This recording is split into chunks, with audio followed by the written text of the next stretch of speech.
Kanye West alias Ye kembali jadi perbincangan netizen. Ya gimana ya, kebiasaannya ngomong tanpa filter di sosial media dan juga mengeluarkan ide-ide yang kontroversial membuat dirinya akhirnya menelan konsekuensi yang cukup besar. Mulai dari kerugian finansial hingga kehilangan support. Ye sendiri memang dikenal sebagai sosok yang kontroversial. Di What's the Story kali ini kita akan membahas kelakuan-kelakuan Ye yang sempat membuat netizen heboh. Kita mulai dari yang lagi rame belakangan ini. Jadi setelah berpisah dengan Kim Kardashian, kalau dilihat-lihat, Ye ini makin sering speak up di sosial media dan juga interview ngomentarin berbagai macam hal. Dia juga berani mengeluarkan ide-ide gila seperti memakai kaos White Lives Matter di acara Paris Fashion Week 3 Oktober lalu. Kaos tersebut digunakan juga oleh para model dan rencananya mau dijual. Gak lama berselang, Ye mendapat backlash yang banyak banget dari berbagai pihak. Kenapa? Karena slogan itu dianggap berlawanan dengan gerakan Black Lives Matter. Padahal Ye sendiri merupakan orang berkulit hitam. Selain itu, White Lives Matter juga dianggap sebagai slogan kebencian oleh Anti-Defamation League, yaitu organisasi non-pemerintahan Yahudi internasional. Slogan ini juga kerap dipakai oleh kaum supremasi kulit putih yang menentang gerakan BLM. Bukan cuma orang biasa, para selebriti ternama juga mengkritik penggunaan slogan tersebut. Sebut aja ada Jaden Smith, Gigi Hadid, dan juga P. Diddy. Terkait soal slogan itu, Ye memberikan klarifikasinya nih. You know, at a certain point, it felt like I saw white people wearing shirts that said Black Lives Matter, like they were doing me such a favor by having a t-shirt that reminded me that my life mattered, like I didn't already know that. So I thought I'd return the favor and let white people know that, hey, your life matters too. Terlepas dari apa yang diomongin Ye, itu bukan satu-satunya kontroversi yang dilakukannya dalam waktu sebulan ini. Ada soal body shaming penyanyi Lizzo, menyinggung kematian George Floyd, dan yang paling benar-benar bikin heboh adalah mengeluarkan pernyataan-pernyataan yang bernada antisemitik. Dimulai dari nggak terima atas komentar P. Diddy, Ye kemudian membuat serangkaian post di Instagram. Dirinya mengunggah beberapa chat dengan P. Diddy. Dan yang paling banyak disorot adalah tuduhan Ye, yaitu P. Diddy dikendalikan oleh Yahudi.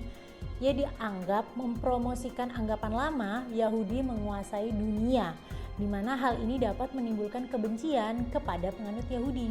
Selain itu, Ye juga menulis tweet-tweet di Twitter yang memicu amarah banyak orang. Di tweet ini, Ye merasa dipermainkan oleh kaum Yahudi yang akan blacklist siapapun yang menentang agenda mereka. Gak cuma di situ, Ye juga menyinggung keyakinan orang-orang antisemit, yaitu orang Yahudi itu memiliki kekuatan yang sangat besar dalam mengendalikan media termasuk musik. Dalam interview dengan Chris Cuomo, ia menyebutkan bahwa orang Yahudi itu merupakan mafia media terselubung. Katanya musisi kulit hitam yang berada di bawah label milik orang Yahudi adalah sebuah bentuk perbudakan. Saat diwawancara Piers Morgan, Ye mengaku nggak menyesal dengan perkataannya tersebut, tapi dia udah meminta maaf kepada orang-orang yang merasa tersakiti dengan perkataannya itu.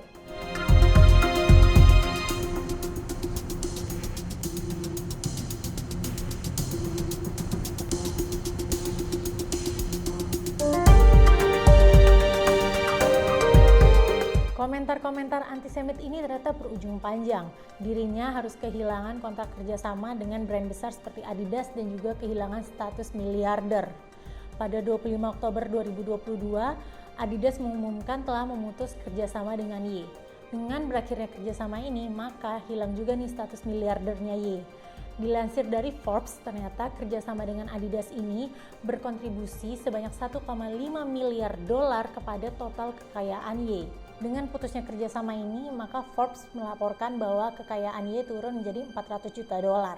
Sebelum Adidas, brand mewah asal Spanyol Balenciaga juga udah duluan memutus kerjasama dengan Ye karena berbagai unggahan berbau antisemit dan juga komentar-komentar kontroversial yang dikeluarkan oleh Ye. Ye dan Balenciaga berkolaborasi untuk line Yeezy Gap di awal tahun ini. Bicara soal Yeezy Gap, Gap juga memutuskan untuk menarik produk-produk Yeezy Gap dari toko retail dan online mereka. Sebelumnya kerjasama mereka memang udah terputus sejak September 2022 ya, Lovers. Oh iya, Gap juga mengumumkan bahwa mereka menghapus situs yeezygap.com.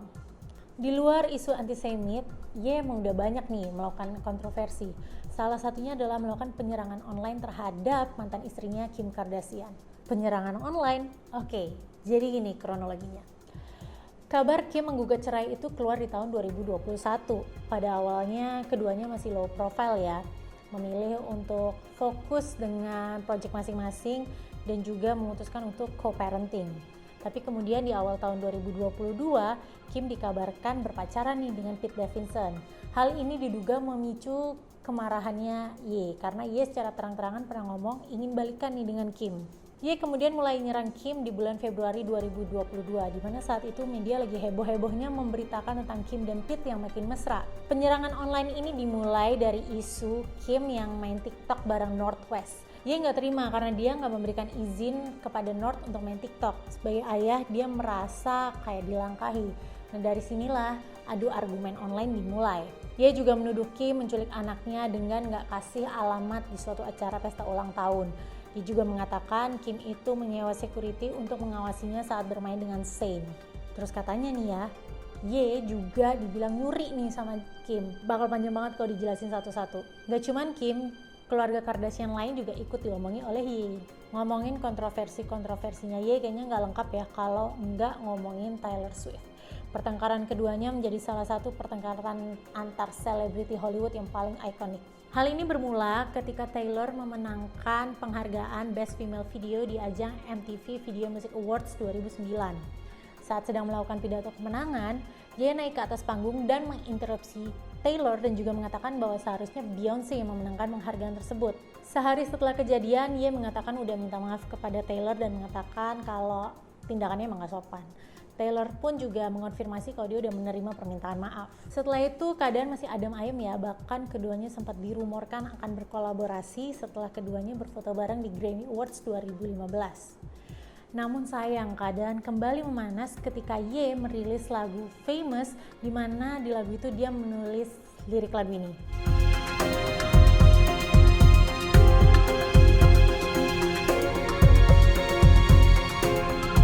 Sempat ada adu argumen, Taylor merasa nggak terima dengan lirik tersebut ya. Nah keadaan kemudian memanas ketika Kim ikut turun tangan dan mengatakan kalau Taylor itu sebenarnya tahu soal lagu ini dan kayak udah minta izin ke Taylor. Kemudian juga mengeluarkan video percakapan antara Taylor dan Ye. Taylor kemudian memberikan argumen lain mengatakan bahwa iya, Ye udah minta izin tapi dia nggak ngasih tahu kalau dia akan menggunakan kata kotor itu. Keadaan semakin memanas ketika Ye merilis video klip Famous di mana dia terlihat tiduran di kasur tanpa busana dengan patung-patung lilin yang mirip selebriti, salah satunya adalah Taylor Swift. Imbas dari kejadian ini adalah Taylor akhirnya memutuskan untuk rehat sejenak dari spotlight. Beberapa tahun kemudian, tepatnya di tahun 2017, Taylor comeback dengan album Reputation di mana di situ dia menyindir Kim dan Ye. Cuman pihak Ye sih memutuskan untuk ya nggak mempedulikan soal itu ya. Hingga saat ini sih katanya keadaan mereka sih udah mulai membaik. Ya nggak temenan baik sih, tapi ya kayaknya nggak berantem lagi. Selanjutnya kontroversi ini cukup parah ya kayak lovers. Saat muncul di acara Candace Owens, Ye sempat bilang hal ini nih.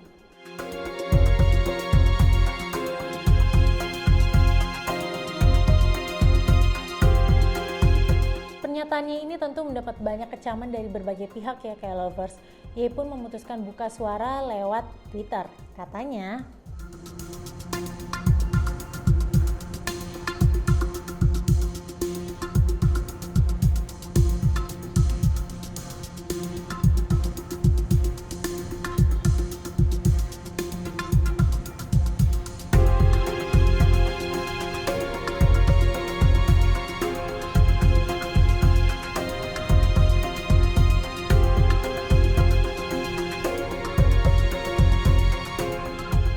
kontroversi lainnya nih kayak lovers. Di tahun 2015, Ye mengumumkan bahwa dirinya akan maju menjadi Presiden Amerika Serikat di tahun 2020. Dan ternyata hal itu beneran kejadian kayak lovers. Pada 4 Juli 2020, Ye mengumumkan bahwa dirinya maju menjadi calon Presiden Amerika Serikat. Bahkan kabarnya dirinya udah mendapat dukungan dari Elon Musk. Sayangnya kampanye Ye gagal karena dia cuma mendapatkan vote sebanyak 0,04%. Selain soal perceraian dengan Kim, kontroversi ini juga dihubung-hubungkan dengan kematian ibunya dan juga keadaan mental health-nya si Ye. Dimana kita tahu kalau Ye ini didiagnosis mengidap bipolar. Bahkan sebelum bercerai, Kim itu sempat kayak memohon pada publik untuk lebih bisa sedikit memahami Ye lah. Jadi gimana K-lovers, apa pendapat kamu tentang kontroversi-kontroversinya Ye? Menurut kalian, apakah Ye akan bisa kembali berkarya setelah kontroversi-kontroversinya ini?